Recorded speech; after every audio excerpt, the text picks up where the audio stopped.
Hi guys, James at Rampant Lion Reviews again for you today with another beer review. For this one, we are going to stick to Hong Kong and we're going to return to a brewery that's featured on the channel a number of times before. I've had some really nice beers from these guys over the last few years, quite a few different styles, and if people were to ask me about this brewery, I would say that they are just very solid all round, but they do some more experimental and quirky beers that really do stand out actually. But with this brewery, choose a style that you enjoy and I can pretty much guarantee you that you're going to get a very solid interpretation of that style at minimum. But the beer we're going to have a look at today is one of their most revered and anticipated releases, I guess we could say. The new version this year has been amped up quite a little bit in comparison with previous versions, and I can tell you it is really damn good. I've had this beer on tap a couple of times, but this is the first time I'm trying it from the can. So needless to say, I'm really curious to see how the canned version turns out. Hopefully it's as good as I remember. Hopefully it makes for an interesting review. And as always, I hope that you guys watching enjoy my take on this one as well. So yeah, for this review then, we are going to head to Kwai, which is just a little bit to the northwest of the main part of Kowloon here in the Hong Kong SAR, and that means that we're going to have a look at another beer from the wonderful Yardley Brothers Brewery. So this particular beer is called Mango Sticky Mango. This year's version for 2024 comes in at 12% ABV, and this one is an Imperial Gose. So the last version of this one for 2023, that one was 9% ABV, if I'm not mistaken, maybe slightly over 9%, and that was very, very nice. But this year's version at 12% ABV is very, very good as well.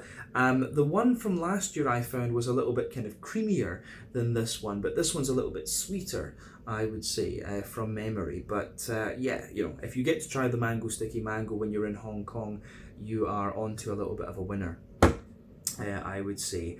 So yeah, like I say, curious to see what the canned version is going to have in store for us. Let's crack on then and see what this one has in store for us. The Mango Sticky Mango, a 12% Imperial Gose from Yardley Brothers Brewing in Kwai here in Hong Kong.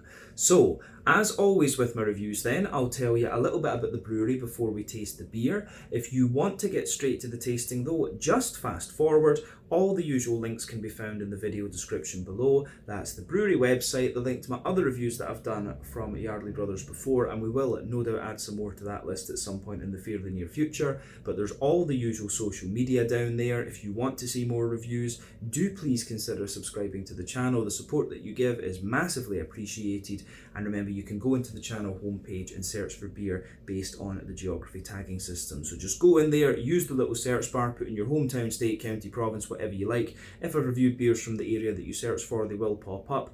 Failing that, you can check out the playlist of beers from different countries. You'll find this one in the Hong Kong playlist along with a number of other things, and that's being added to quite regular at the moment. But do check out the playlist of beers from other countries as well, because there are some very, very interesting things on the channel these days. So yeah, let's go on to my brewery notes then, and I'll tell you a wee bit about Yardley Brothers Brewing Company then. So Yardley Brothers Brewing Company, as I've told you before, was founded by Luke and Duncan Yardley, hence the name Yardley Brothers. But the brothers are half Scottish, half English, and Luke previously worked as a parts wholesaler and ended up staying in Hong Kong after meeting a girl, but then that fell apart, and so he met another girl later on, married her, and ended up staying in Hong Kong.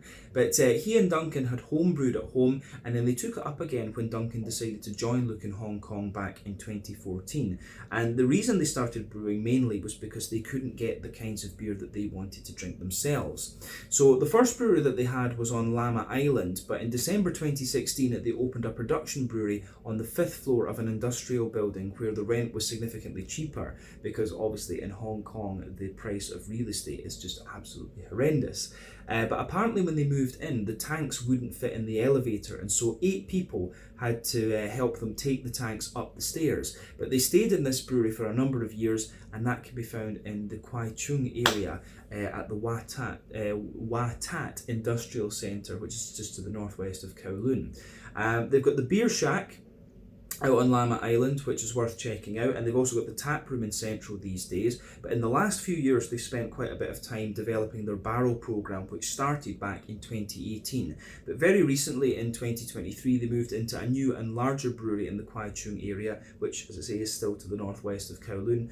And they had their brewery opening party, I believe, in was it early February, late January of 2024, and that was really good actually. So their new facility is quite impressive, very shiny, and there's a lot of good beer coming out of there. But as of April 2024, when I'm filming this review for you, these guys have produced about 165 different kinds of beer of all different styles according to Untappd, and yeah, you know, they are just doing some very nice stuff.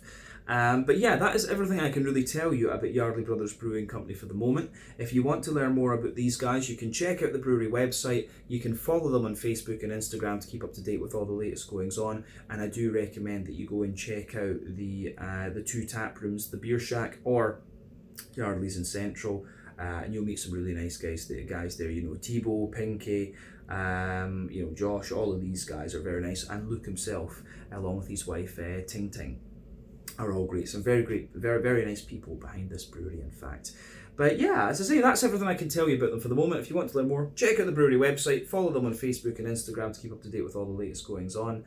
But yeah, let's get this guy out into the glass and see what it's all about. Just a little quick look at the artwork for you though, before we open it up. There you can see. I think this is the first year they've canned it actually, if I'm not mistaken. I think last year it was a bottle, but do correct me on that if I'm wrong. But you can see on the back there, mango, sticky mango. Plain silver top in the can. This one is 330 millilitres, and there you can see on the back, Yardley Brothers Craft Brewery. But yeah, looks good this one, I have to say. Yeah, you can see the mango is just kind of impacting the building there. But they actually had a special release day for this one, and I went along to that and actually tried it on the tap with Tim, the Hong Kong beer ambassador, and Luke obviously was there pouring the beers as well. But yeah, it says on the side here, mango sticky mango Imperial Gose, flavour like no other, overflowing with juicy fresh mango and creamy coconut goodness. This Imperial fruited Gose delivers a taste explosion, wholly naturally fermented. This is an outrageously delicious, ridiculously over the top mango sticky rice experience that is bound to leave a lasting impression. Get ready to explode. We've dialed it up to 12%. So yeah, like I said, the previous versions of this one were like 9%. So yeah, let me just put this on the floor. There we go. Got the click that I wanted. And we'll get this guy out and into the glass and see how we go.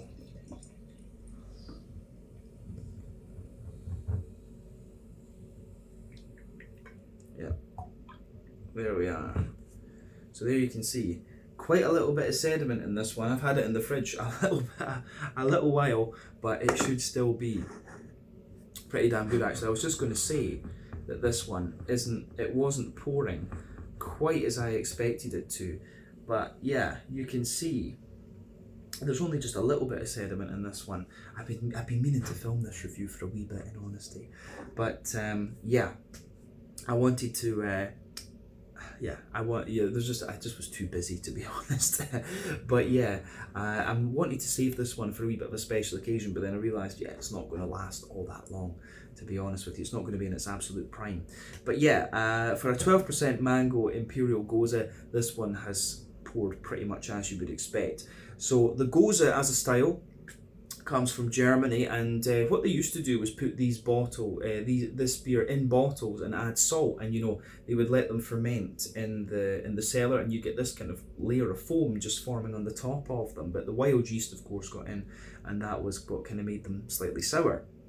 Berliner Weisse, of course, is the other German style of sour beer. So yeah, the Gose is a kind of slightly salted German sour beer actually. But yeah, these modern Goses that have got lots of fruits and things like that in them are always really interesting. I should also say that the Gose is a kind of wheat malt based beer, if you like. But yeah, for this one being an Imperial Gose with mango, it's poured pretty much as you would expect. You can see it's got that lovely kind of mango juice colour, I guess we could say. So remember, the colour of your beer depends on a few things. One, the type of malts that you use, that goes a long way to determining your EBC rating. 2, length of your wort boil is also going to play a role, because the longer you boil the wort, the more the sugars caramelise, and thus you get a darker colour of beer. But any barrel aging that you do or adjuncts you put into the beer will affect its colour as well. And when it comes to, you know, the modern sour beers such as this one, that is going to play quite a big role. Most of the colour in this beer will be coming from the mango, of course, but you know, this is a yellow sour, so the malt, the wheat malt and stuff that's in this will play a role too. I'm not doubting that, to be quite honest with you. But yeah, in terms of what you would expect appearance-wise from this beer, you know, it makes sense. When you poured the beer on tap as well, there was very little head to it. You know, you would get a little bit of foam, but not very much. You can see that when we poured this one, it had a kind of creamy, slightly yellowy tinted coloured foam on the top, but that has, of course, faded away to just be a very thin, foamy layer. You can see the beer is pretty much opaque as hell, which again, you would expect. There are little bits and bobs of sediment in this one, just because I've had it in the fridge a couple of weeks. But yeah, 1 or 2 big bubbles sticking toward the side of the glass, a few little ones going up toward the bottom of the head there. But you know, overall, it looks pretty much as I remember and as you would expect when you consider what style of beer this one is. But yeah, I don't think we need to say anything more about the appearance of this one. So let's go on to the aroma and just see how this one turns out. Yeah. It's lovely, just as I remember off the tap actually. So, as I've often said with these kind of modern sour beers, very often the aromas are very simple and the flavour profiles are quite straightforward as well. But if they're done correctly, they're just beautiful, beautiful beers. And this one, in my experience, is no exception to that. So for me, the aroma of this beer is very straightforward. I mean, you can smell you can smell a little bit of the breadiness and things coming out of this one. For a Gose, you don't get too much of the saltiness. I think it's definitely fair to say that. So yeah, there's not too much in the way of saltiness coming out of this beer. But yeah, you get a nice little bit, if you think about the aroma of this one, it actually comes across as very sort of creamy and very yogurty. If you think of, you know, the petit filou fromage frais yogurt things that you get, it's very much like that. I mean, this reminds me of the kind of munch bunch yogurts that my mum used to put in my lunchbox when I was a wee boy. Very much reminds me of that, and quite a few of these modern sour beers do. So yeah, with this one, you've got a sort of, you do have a little bit of bread crust, like white bread and fresh bread crust in there, no question about that. But then on top of that, you can smell like a lot of the oaty creaminess. I'm pretty sure this beer does have a bit of oat in it as well. It says, oh, there's Himalayan pink salt in this one too. I forgot about that. Luke did tell me about that. So yeah, the Himalayan pink salt that's in this is giving it a real kind of Asian feel. But it just says malt and yeast. It doesn't say anything about oats and wheat. But as I say, the Gose is a wheat, a malted wheat based beer, but a lot of modern ones have oats in it as well. Wouldn't surprise me here. So yeah, you do get this big sort of creamy, yogurty, petit filou type vibe coming out of this beer. That's very obvious in this one. And in the top of the nose, you can get some of that salt. The salt is a wee bit more obvious in the flavour. But what you find with this beer, I found, was that it kind of opens up and you get more and more elements out of it the kind of longer you smell it. You know, these beers, I think it's always good to do these longer reviews because, you know, the flavour just opens up a little bit more and the smell opens up a wee bit more. So yeah, the way that everything goes together in this one, I think, is really, really nice.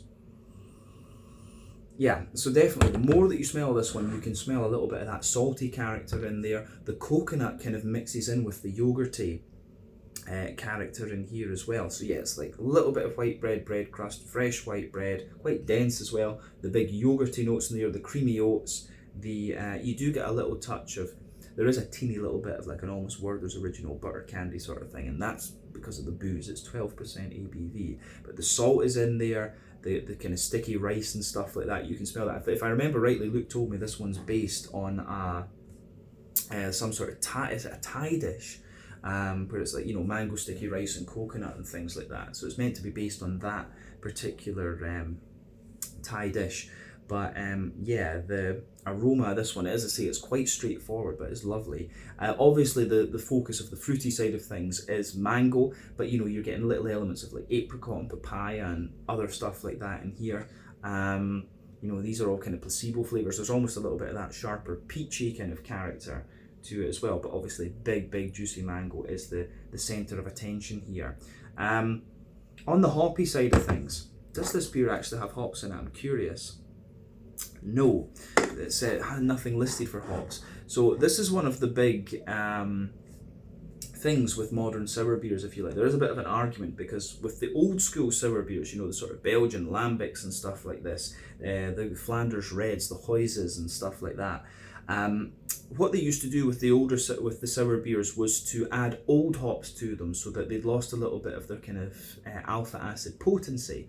So essentially, a lot of brewers feel that if you add fresh hops into sour beers, it detracts from the sourness.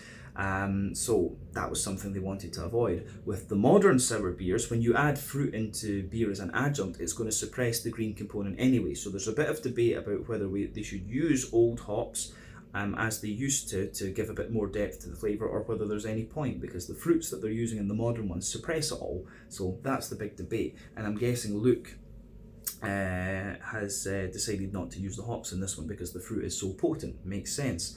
I don't know if he used that in previous versions. Actually, that's something I probably could ask him at some point in the future. But yeah, I think we've said everything we really need to about that. But with this one, you do, even if they don't use hops, you quite often tend to get a little bit of placebo in the beer, and I do get quite a little bit of like slightly grassy and slightly floral notes coming out of this one. So yeah, the way that this goes together, I think, is really quite nice. So yeah, beautiful aroma, this beer. You get more and more of the coconut out of it, and more of the kind of creaminess the further that you go. But I think we can leave it at that for the aroma with this one. As I always say, it'll take a bit of time to just enjoy the aroma of the beer before you get stuck in, but you know, this one is very inviting, so I do want to have a go at this. But yeah, this is the Sticky Mango and Imperial Gose, 12% ABV, probably the most anticipated beer that Yardley Brothers do. Let's have a taste of this then and see what it's all about. Let's get stuck in. Slàinte, skål, cheers, Gambé.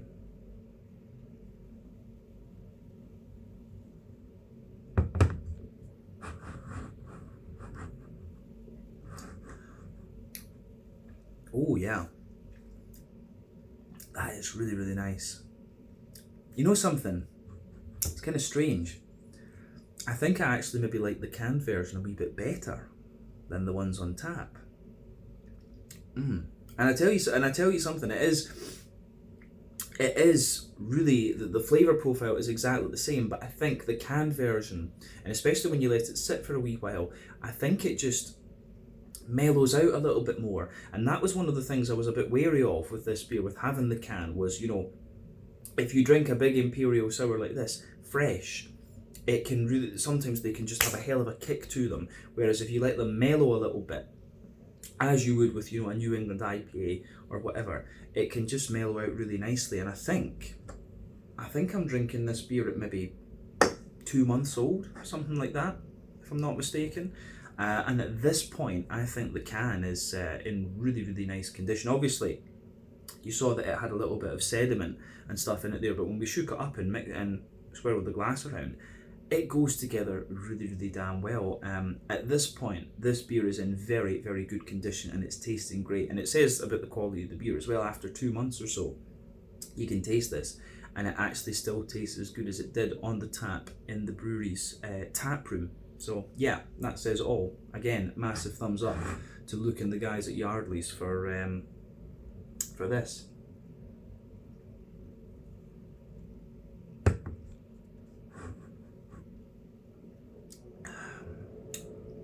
So yeah, it's lovely, this one. Like I said earlier, the new version of this year's version to me is not quite as creamy as the one last year was. And I mean, it is higher in alcohol and things. I think it is quite difficult to keep such a level of creaminess in a big sour beer like this, especially in the Gose, when you get to this alcohol. But it certainly does cover its alcohol quite well, but as I say, just not quite as creamy. But that is one of the things you found if you drank this beer on keg. You know, if you got near the bottom of the keg, you get a little bit more creaminess out of it. If you drank near the top of the keg, you wouldn't. Just simple sedimentation. So yeah, but as it stands, this beer is lovely. Like I say, quite straightforward flavour profile, but it just does the job really nicely. So let's just break this beer down then and describe it for you a wee bit more in depth, as I always like to do.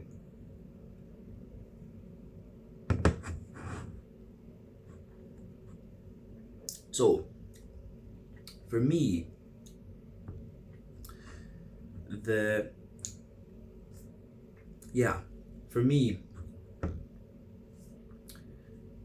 base of this beer, if you go to that middle third of your palate, you can feel the backbone of the beer. You definitely get a little bit of this. It reminds me of one of the cakes here in Hong Kong, like, you know, the vanilla slice cake. I forget what they call it, flat cake maybe. The backbone of the beer really reminds me of that. You can feel that on the middle third of your palate there. So it feels very much like that, like a bread crust cake edge sort of thing there. That's the backbone of the beer. If you go further forward in that middle third of your palate, you do get a little touch of woodiness out of this one, and it's almost like above that crusty layer you've got a little bit of a wafer type character coming out of this one too.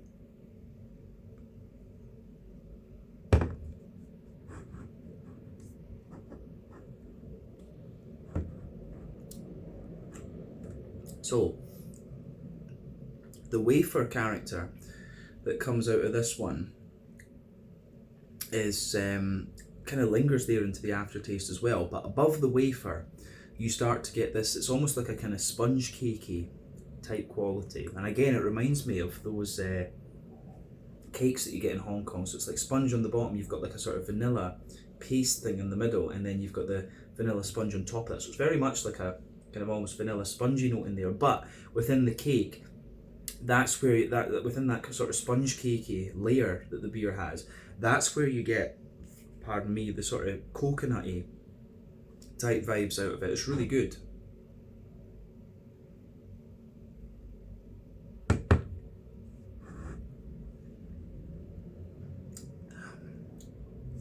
So yeah, the coconutty vibes that come out of this one are really nice, and they linger into the aftertaste a little bit. It takes the malt, when you take the beer in, you get the softer juicy side of the mango, but then further into the aftertaste you start to get the sourness and the salty characters as well, which is really interesting. So the transition of flavours in this particular sour beer are really interesting too.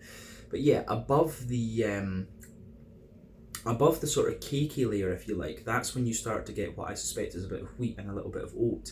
So you start to get these kind of yogurty, petit filou type flavours sitting above the cakey character in the beer, and it's almost within that petit filou sort of thing that you start to get the kind of salty notes out of this one. You go down the middle line of your palate, you've got that lovely kind of oaty, creamy sort of thing coming out of it, which I think is great. But yeah.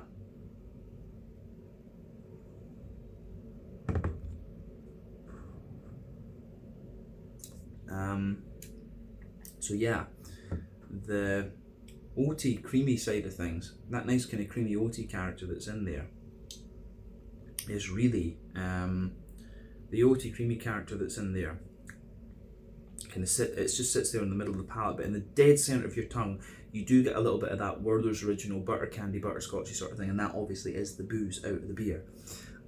So there's a little bit of that there, and you can feel the oaty notes just kind of sitting around the side of all of that. So yeah, the way everything pieces together in that middle third of the palate, I think, is really, really nice. I like the way the saltiness comes out. I like the way all the kind of creamy characters are in there. It is just really, really good. Yeah, awesome stuff. So yeah, middle third of the palate then, that's sorted. Yeah, so let's go on to the back third of your palate then. The border region between middle and back third of your palate, you can feel there's a little bit of a kind of cakey bready build up in there, a little bit of, you know, sort of white bready character in the base, then the more, you know, the cakey character in there, then a wee bit more of the kind of white bready note sitting above that. As I often say, the back third of your palate is going to give you similar flavours to the middle third of your palate, just at different intensities. So yeah, the border region between middle and back third of your palate, you've got that cakey bit in there, but the base of the back third of your palate, you've got that sort of cake edge in there, which just feels that little bit drier, because more more dry and bitter flavours come out further back, sweeter flavours come out further forward. So you can feel the cakey layers there, but it just feels that little bit drier. Above that, you get that sort of wafer biscuity layer as well.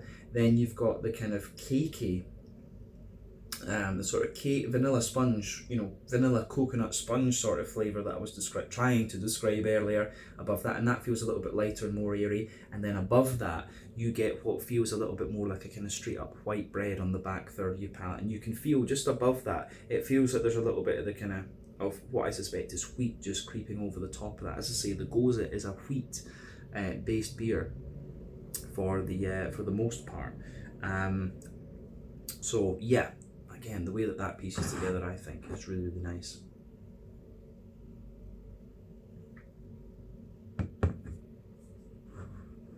Above all of that, you start to get the yeasty side of the beer, and we know this one uses lactobacillus. Lactobacillus and Brettanomyces are, of course, your most popular types of yeast when it comes to sour beers.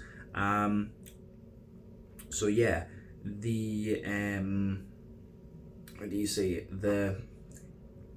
above everything else then on the back third of your palate, you get the yeasty notes out of the beer, and for me, it feels just like quite a dense, wet, brown bready character. You can feel that dense, wet, brown bready character in the middle, like sitting on top of that, and then you've got that more kind of fluffy brown bread just sitting on top of it. So yeah, the way all of that pieces together, I think, is really nice. So definitely back third of your palate, you can feel the flavour is a lot taller.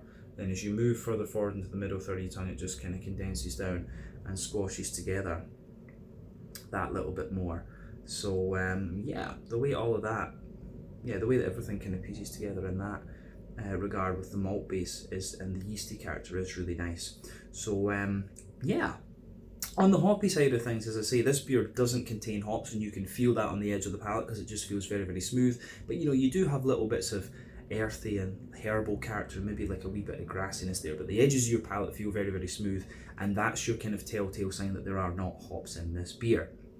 So yeah, let's focus on the front third of your palate then and the fruity sour side of things. So the border region between front third and middle third of your palate then. So in the base, again, you've got that sort of sponge cakey type character, and then the bready notes just sitting above that. The base of the front third of your palate is that cake edge, and you get, so you've got the cakey edge in there, you've got the,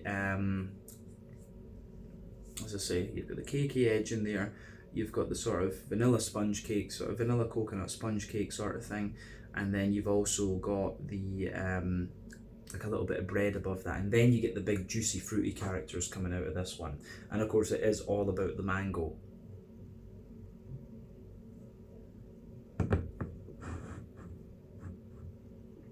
So when we talk about a sour beer like this, you obviously have to talk about the impact flavour. So when this beer comes in, you do get a really nice, you get a little bit of just sharpness there behind the front tip of the tongue, so you get that really citricy sharpness, but then it just mellows out and you get a little bit, it's almost like a slightly sour mango character, so you can feel that sort of sour mangoey note in there, and then you start to get little bits of what I would say feels like apricot and stuff, and then you get at the back of that front third of your palate, you get the really ripe, juicy mango flavours, or you get the really ripe flavours, and then further forward, sitting on top of the kind of sour side of things, you get the more juicy aspects of the mango coming out as well. And then you start to get the saltiness, you can feel the saltiness kind of pushing its way out behind that front and middle border region of the palate too. So it's great. I mean, all in all, this is an awesome beer, and quite unusual. I don't think I've obviously tried beers all over the world and things like this, but the sticky mango from Yardley's is something that's a little bit special. That's one of the things about Yardley's, is that their beers are very quirky and very unique. I mean, you can talk about smoothie sours and things like that all day, which are very good, and there are some very good smoothie sour breweries emerging out here in Asia now, so that's worth talking about.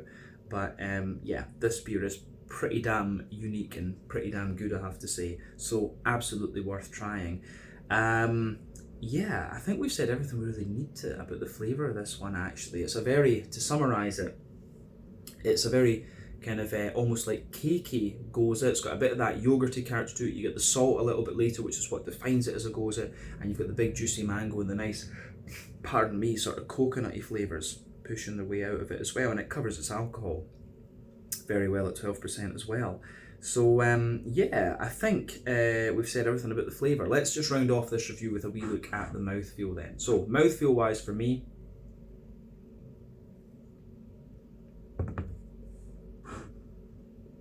yeah, I'd say that it's kind of mid-range on the full-bodied end of the spectrum.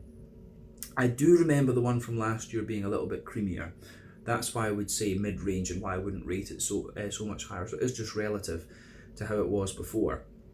But yeah, for me, this one, very, very smooth carbonation. As you saw earlier, this beer didn't have a lot of head to it. It does have a little bit of that cleanliness, like it still feels quite clean, but it really is very thick, very creamy, but it has that sort of oily, ricey kind of nature to it. You do get a little bit of kind of dryness from the malt, bit of smoothness and a little bit of creaminess. Like I said, there's a wee bit of sweetness that sits on top of that. You know, there's 0 IBU to this one. You can feel there's no hops in this beer. It's very, very obvious in this one. And yeah, you get that little sharper, sour character coming out of it as well. But yeah, the way it all goes together, I think, is very, very nice in this one. So it gets a massive, massive thumbs up for me. And it's nice to finally film the review of this one. I've been wanting to do this for a wee while.